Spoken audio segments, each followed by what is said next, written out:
सोमवार की अष्टमी के दिन 5 वृक्ष की पत्ती को, कितने वृक्ष?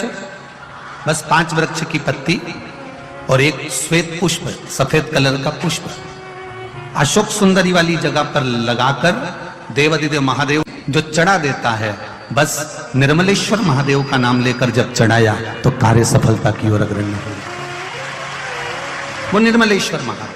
हमने पहले भी कथा में कहा है कि सोमवार की अष्टमी के दिन भूल से भी अगर एक बेलपत्र, एक श्वेत पुष्प शंकर भगवान को समर्पित हो जाता है तो ये मानकर चलें कि आपने कुछ मांगा भी नहीं तो भी शंकर भगवान देने के लिए आपके दरवाजे पर पहुंच जाए। भूलवश सोमवार की अष्टमी के दिन अगर भूलवश भी अगर हमारे हाथ से एक बेलपत्र, एक पुष्प शिव को समर्पित हो जाए तो समझ लो कि कहीं शंकर की उदारता, कहीं शिव की कृपा।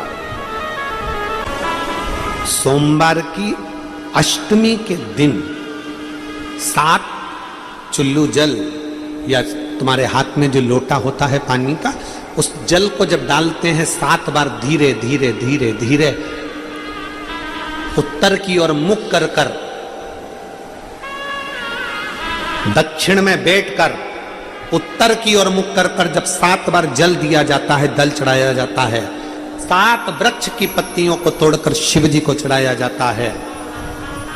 कितना भी कष्ट का समय चल रहा हो, वो कष्ट का समय कट ही जाता है और कुछ अच्छी खबर मिलती जरूर है, कुछ अच्छा मिलता जरूर है।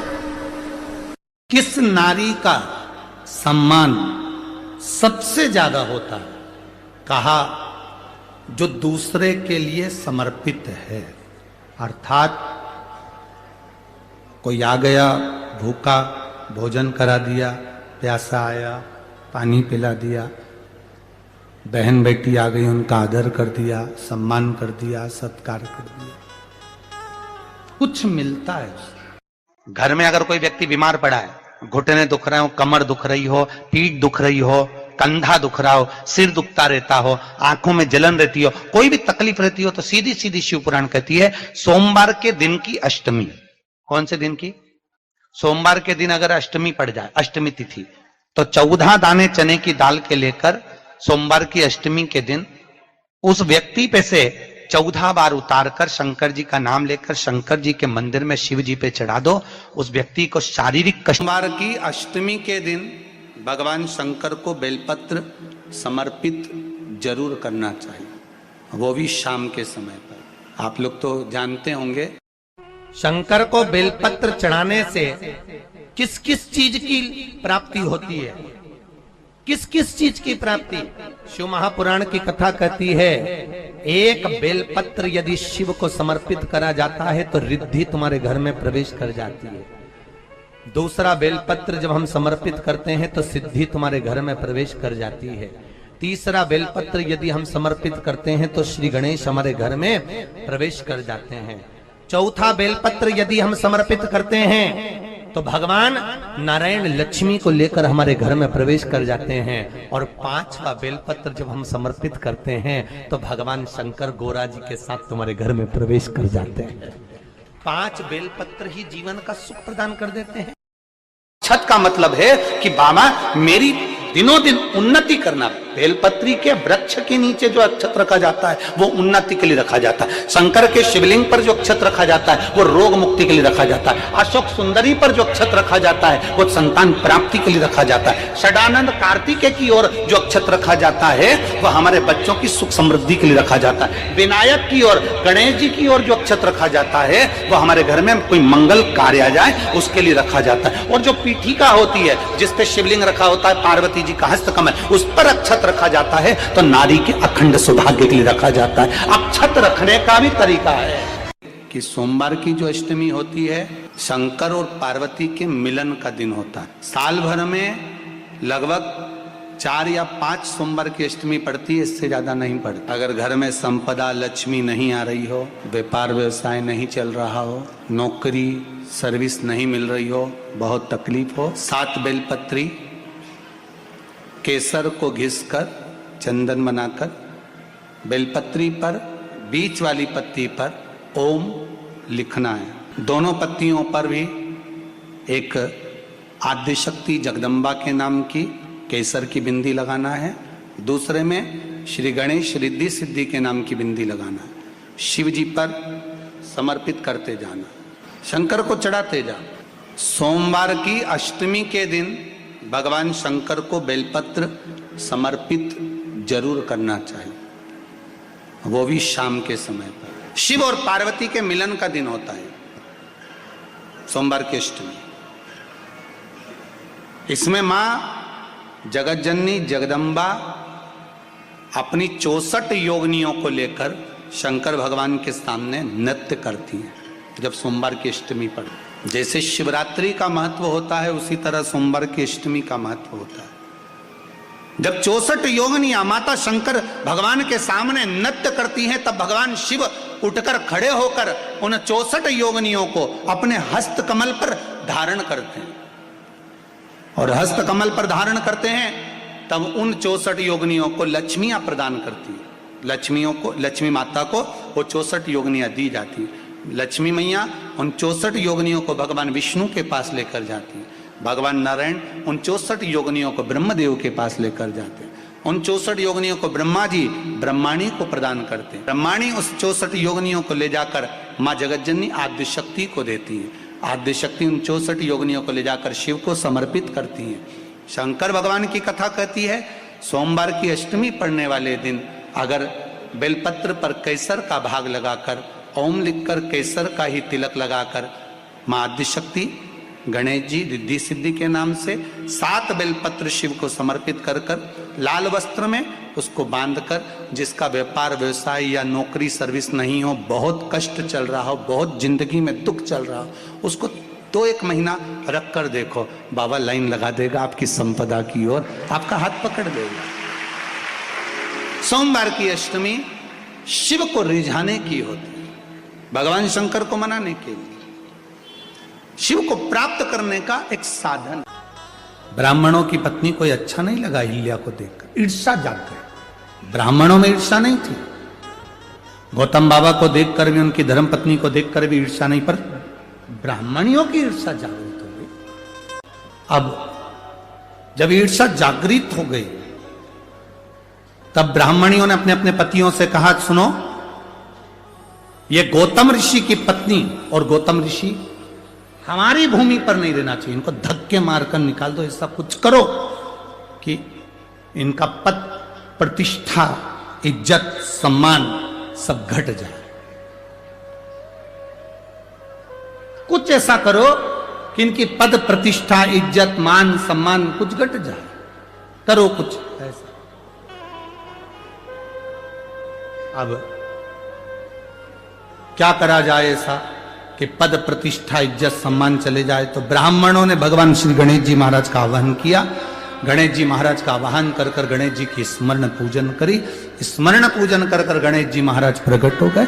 गणेश जी ने कहा, मांगो ब्राह्मणों, तुम्हें क्या चाहिए? ब्राह्मणों ने कहा, बस एक काम कर दो कि ये गौतम बाबा के ऊपर गौ हत्या का दोष लग जाए, ऐसा कुछ कर दो। गणेश जी ने पूछा कि ये बताओ कि गौतम ऋषि ने तुम्हारा बिगाड़ा क्या? गौतम ऋषि ने क्या कह दिया? गौतम ऋषि ने शब्द कह दिया, गौतम ऋषि ने गाली दे दी, गौतम ऋषि ने अपशब्द कह दिया, या माँ अहिल्या ने कोई अपशब्द कह दिया, या ताना दे दिया हो, या अपशब्द कह दिया हो, या आड़ी टेढ़ी बात कह दी हो, तो बात दूसरी।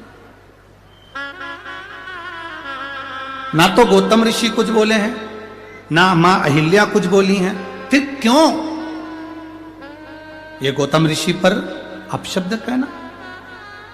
केवल ब्राह्मण की धर्म पत्नियों का ये विचार नहीं था।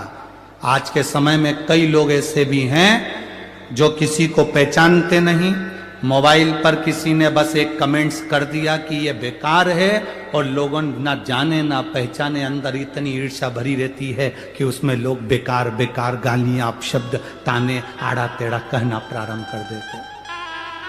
शिव महापुराण की कथा कहती है, जब तक आप किसी से मिले ना, जब तक आप किसी को देखें ना, जब तक आप उससे बात ना करें, जब आप एक बार भी मिले नहीं, देखा नहीं, ना जान, ना पहचान, ना कभी कोई संबंध, ना कोई विचार, ना कभी भोजन, ना कभी पानी, कभी मिले ही नहीं, और उसने कह दिया कि बेकार, और आपने बेकार कहना चालू कर दिया। सोमवार के अष्टमी के दिन अशोक सुंदरी वाली जगह, सबको मालूम है ना अशोक सुंदरी की जगह, अशोक सुंदरी वाली जगह पर 7 हल्दी की बिंदी रख दी जाए, लड़का लड़की जिसका विवाह नहीं हुआ उसका हाथ रख दिया जाए, और वही हाथ के छापे पीपल के वृक्ष पर 5 लगा दिए जाएं। महाराज 3 महीने में उसका विवाह पक्का हो जाता है। सोमवार की अष्टमी का इतना भाव है। सोमवार की अष्टमी का मतलब जिस दिन शंकर और पार्वती के मिलन का दिवस हो, और केवल एक माता पार्वती के अकेले मिलन का नहीं, 64 योगनियां तक भगवान शंकर से मिलने के लिए आती है। सोमवार की अष्टमी के दिन भगवान शंकर के मंदिर में आकर शिव जी के सम्मुख में बैठकर उस जलाधारी के नजदीक में जहां शंकर जी का शिवलिंग होता है, उस जलाधारी के पास में उस दिन केवल पार्वती जी का हस्त कमल नहीं होता, स्वयं मां जगत जननी अपने कामन रूप में 64 योगनियां और शक्तियां सारी की सारी आकर उस जलाधारी के पास में विराजमान हो जाती हैं, और शंकर जी पे जो जल चढ़ता है वो देवियां ग्रहण कर कर शिव को अपना आनंद सुख प्रदान करती हैं। इसलिए कहते सोमवार की अष्टमी का महत्व बड़ा है, बहुत प्रबल महत्व।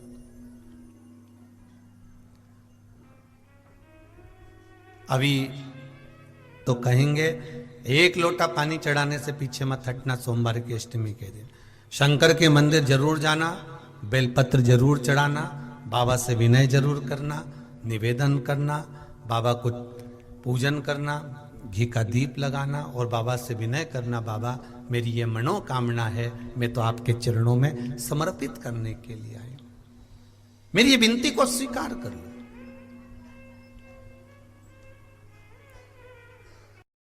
अगर मौका लगे और सोमवार की अष्टमी पड़ जाए, क्या पड़ जाए सोमवार की, जम के बोलो जरा, अष्टमी, या तो सोमवार की अष्टमी पड़ जाए, या हर महीने शिवरात्रि आती है, हर महीने आती है, या तो सोमवार की अष्टमी पड़ जाए या फिर सोमवार की शिवरात्रि पड़ जाए, हर महीने आती है। प्रयास करना।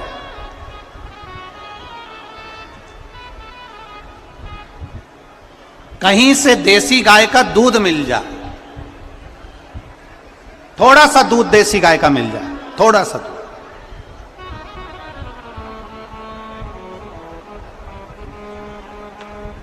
देसी गाय का थोड़ा सा दूध अगर प्राप्त हो जाए, बेलपत्री के पत्ते से दूध कटोरी में लेकर, मात्र बेलपत्री के पत्रे से एक एक बूंद अगर दूध, आप एक बूंद अगर ज्यादा ना मिला हो, 1 चम्मच भी अगर आपको दूध देसी गाय का मिल गया हो, और सोमवार की अष्टमी पड़ जाए या सोमवार की, जम के बोलो, शिवरात्रि पड़ जाए, उसमें केवल अगर देसी गाय का दूध मिल जाए, जर्सी गाय का नहीं हो, देसी गाय का अगर दूध मिल जाए, बेलपत्री के पत्ते से, तुम्हारे घर के अंदर अगर शिवलिंग है या मंदिर में शिवलिंग है या तुम्हारे नजदीक में कोई शिवलिंग है, उस पर बूंद बूंद, एक एक बूंद अगर शिवलिंग पर दूध समर्पित कर रहे हो, श्री शिवाय नमस्तुभ्यम, नमः शिवाय, या षडाक्षर मंत्र ओम नमः शिवाय, या 33 अक्षर का मंत्र महामृत्युंजय मंत्र, इसका स्मरण कर कर शिव जी पर देसी गाय का दूध समर्पित कर कर इस बेलपत्री को अशोक सुंदरी वाली जगह पर अगर आप समर्पित कर देते हैं, फिर आप जिस भी चीज के लिए अप्लाई करें, मेरा देव अधिदेव महादेव आपका हाथ पकड़कर खींचकर आगे बढ़ा ही दे। मेहनत करना, कर्म पूरा करना, पढ़ाई अच्छी करना, और पढ़ाई के साथ में विद्या अध्ययन करने के साथ में अच्छी मेहनत के साथ में देसी गाय का दूध भगवान शंकर को समर्पित करना, भगवान शंकर को समर्पित करना, देसी गाय का दूध धीरे धीरे धीरे धीरे समर्पित करें, भाव के साथ आप समर्पित करें, बड़े रास्ते से, आनंद से, धीरे धीरे जब आप समर्पित करेंगे, बेलपत्री वही दूध में सनी हुई बेलपत्र अशोक सुंदरी वाली जगह पर, उस समय पर डंडी का भाग शिवलिंग की ओर नहीं होना चाहिए, उस समय पर डंडी का भाग जहां से पानी बहकर जाता है अशोक सुंदरी की ओर से, वहां पर होना चाहिए। कार्य में सफलता मिल। महापुराण की कथा एक बड़ी सुंदर बात कहती है कि सोने का जो डब्बा होता है, थोड़ा ध्यान देंगे आप लोग तो आपके स्मरण में आ जाएगा। जिस डब्बी में आप सोने की अंगूठी रखते हो, जिस डब्बी में आप सोने की लौंग रखते हो, जिस डब्बी में सोने का कोई सामान रखते हो, उसमें चांदी नहीं रखी जाती। किस किस ने सुन रखा है, कभी सुना होगा, आप लोगों के स्मरण में होगा कि सोने की जो डब्बी होती है उसमें चांदी नहीं रखते, मतलब चांदी के साथ सोना नहीं रखा जाता। सोने के साथ चांदी नहीं रखी जाती, चांदी के साथ सोना नहीं रखा जाता। अगर किसी ने सुना होगा, आप लोगों में से कितने लोगों ने सुना है, जरा हाथ उठाओ, जरा सुना है ना सुना। अब वो प्रसंग जो हमारी आप लोगों की दादी सास कहती थी, सास कहती थी, आपके बुजुर्ग कहते थे कि सोने के साथ चांदी मत रखो, चांदी के साथ सोना मत रखो, कभी उसका प्रसंग अपने दिमाग में लिया कि ये प्रसंग कहां से आया? तो ये प्रसंग अगर कोई तुमसे पूछे तो आप उत्तर दे सकते हो। तारकासुर के तीन पुत्र की 3 पुरियां सोना, चांदी और लोहे की थी। इन 3 पुरियों को भगवान शंकर ने भस्म किया, अर्थात जिस डब्बी में सोना रखाता है और जिस डब्बी में उसी में चांदी रख दी जाती है, और स्त्री या पुरुष उस सोने को अपने शरीर पर धारण करता है या उस चांदी को अपने शरीर पर धारण करता है, उसकी आयु छिन्न होती चली जाती है। कई लोग कहते हैं इनकी तो उम्र अच्छी थी, फिर ये ऐसा क्यों हुआ? जरूर सोने की डब्बी में चांदी अगर रखी गई है तो उसमें उस चांदी की चीज को महिला ने अपने पैर में पहन लिया, बिछुड़ी पहन ली, अंगूठी चांदी की पहन ली, उसमें सोना भी था, वो सोना पति ने पहन लिया, तो उसमें आयु की क्षीणता हो गई। डब्बी खाली है, उसमें सोना रखा है, मना नहीं। डब्बी खाली है, उसमें चांदी रखी है, मना नहीं। पर दोनों चीज एक साथ अगर रखी है तो हमारे शास्त्र वर्णन नहीं करता उसका। कहा मन में आ गया, शिव जी ने 7 कर बाण छोड़ दिया, 3 पुरियों को भगवान भोलेनाथ ने भस्म कर दिया। 3 पुरियों, अब 3 पुरी एक साथ भस्म हो गई। 3 पुरी को भस्म करा, इसलिए भगवान शंकर का नाम जम के बोलो त्रिपुरारी हो गया। क्या नाम पड़ा? 3 पुरियां तो भस्म हो गई, पर ये 3 असुर अभी हारे नहीं है। आक्रमण करा, देवादिदेव महादेव ने भी देवताओं से कहा तुम सब पशु बन जाओ, मैं तुम्हारा पति बनता हूं। तुम सब पशु बनो, मैं पति बनता हूं। कहते हैं शिव जी का नाम पशुपतिनाथ हुआ। बड़े नंदी का रूप लेकर 33 कोटि देवताओं को छोटा पशु बनाकर भगाया। शंकर भगवान ने तीनों असुरों को एक साथ इकट्ठा करा। तारकाक्ष, विदुमाली, कमलाक्ष इकट्ठे हुए। शिव जी ने अपने बड़े नुकीले सींग से तारकाक्ष, विदुमाली को जैसी मारा, कमलाक्ष के पीछे से निकलकर फरसा उठाकर शंकर जी का सिर काट दिया। कटते से ही भगवान शंकर का सिर सीधे नेपाल में गया तो डोलेश्वर महादेव पशुपतिनाथ के नाम से विख्यात हो गया। बोल पशुपतिनाथ भगवान की। सोचा ये आज नहीं मरे तो फिर नहीं मरेंगे। शंकर भगवान तुरंत अपने असली स्वरूप में आए, त्रिशूल उठाया, तारकाक्ष, विदुमाली और कमलाक्ष को पीछे से भगवान शंकर ने मार दिया। तीनों जय जयकार हो गई। शंकर भगवान ने तारकासुर के 3 पुत्रों को मारते समय शिव जी के 2 नाम प्रकट हो गए, एक त्रिपुरारी और दूसरा पशुपति। एक त्रिपुरारी नाम हुआ, एक पशुपतिनाथ नाम हुआ। देवता प्रसन्नचित्त हो गए, आनंदित हो गए। ये 4 जगह ऐसी है जहां पर यदि आपका अपमान हो जाए तो समझ लेना कि भगवान की कृपा हुई।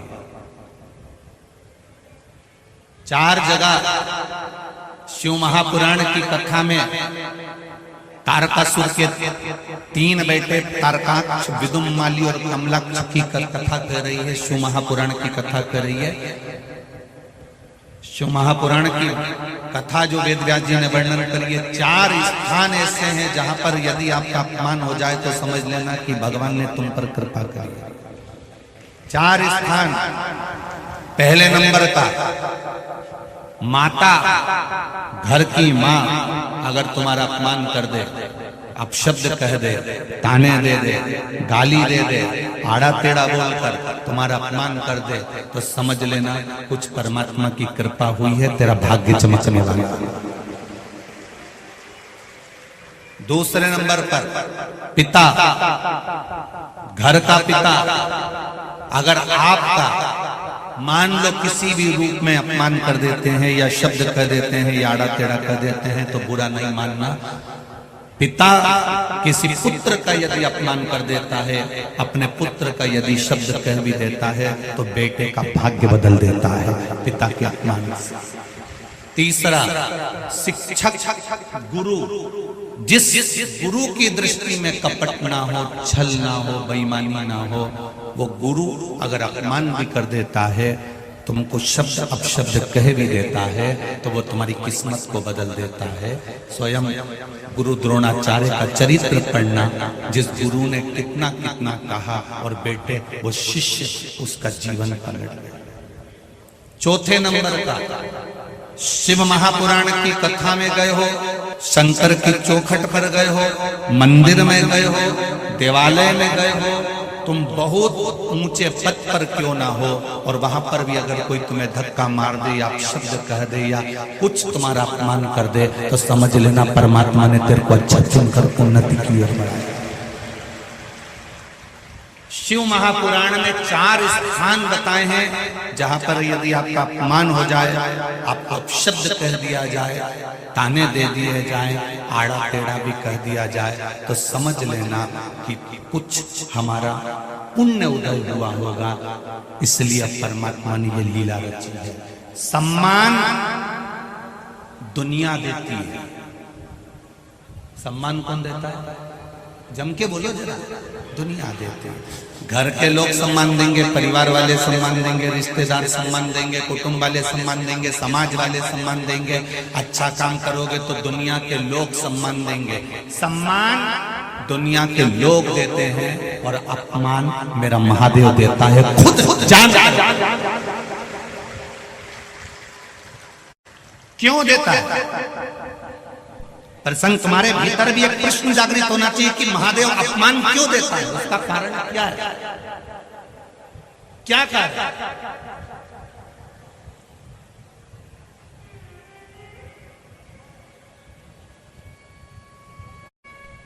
महादेव पार्वती जी से कहते हैं, पार्वती अगर मेरा अपमान नहीं हुआ होता तो मैं भी 33 कोटि देवताओं की गिनती में बैठा होता। मेरा जगह जगह अपमान हुआ, इसलिए मैं देवों का भी देव महादेव बनकर बैठा। कई लोग अपमानजनक शब्द कह देते, तेरे से कुछ नहीं हो सकता, चल निकल यहां से बाहर, निकल जा यहां से। बड़ा आया दर्शन करने बैठ गया, बड़ा आया कथा सुनने बैठ गया, बड़ा आया यहां आकर बैठ गया, निकल बाहर। ये अपमान के शब्द कभी कभी महादेव निकलवाते हैं। क्यों निकलवाते हैं? जब तेरे भीतर इस अपमान से थोड़ी सी भी ज्वाला जगेगी तो तुझे लगेगा कि अब एक बार मैं भी शिव पुराण की कथा करवाऊंगा, एक बार मैं भी शंकर के मंदिर जाऊंगा। उठा रहा है, प्रकट कर रहा है। तो हो जाए 4 स्थान पर अगर कोई अपमान भी कर दे, माँ भी अपने बेटे को अपशब्द कह दे, पिता अपने बच्चे को अपशब्द कह दे, कोई सदगुरु, तुम्हारा गुरु, कोई सदगुरु भी अगर अपशब्द कह दे और तुम्हारा अपमान कर दे, और शिव महापुराण की कथा हो, चाहे मेरे भोलेनाथ मेरे बाबा का धाम हो, उसकी चौखट, कोई मंदिर, कोई देवालय हो, चलेगा। ये खाना लिखा है, तेरी किस्मत में दुख लिखा है, तेरी किस्मत में हमेशा धक्के खाना लिखा है, कोई कह दे तुमको तो उसकी सुन लेना। और आखिरी में केवल बेलपत्री का ये बीच वाले भाग पर गौ माता, अगर देसी गाय अगर कहीं हो, उसका अगर दूध सुबह का समय का मिल जाए, शाम का दूध नहीं, सुबह का यदि दूध मिल जाए, इस बेलपत्री के मध्य भाग में, आप लोग आस्था चैनल पर आप इस पत्ती, बीच की पत्ती के मध्य भाग में थोड़ा सा दूध लगाकर, नीचे के भाग में भी थोड़ा सा दूध लगाकर, दोनों पत्तियों में गाय का घी लगाकर भगवान शंकर के शिवलिंग पर कभी मौका मिल जाए जिंदगी में एक बार, किसी भी सोमवार की अष्टमी के दिन शिवलिंग पर अगर लगा दिया जाए, जिंदगी में दुख तुम्हारे आसपास भी नहीं भटक सकता, सुख की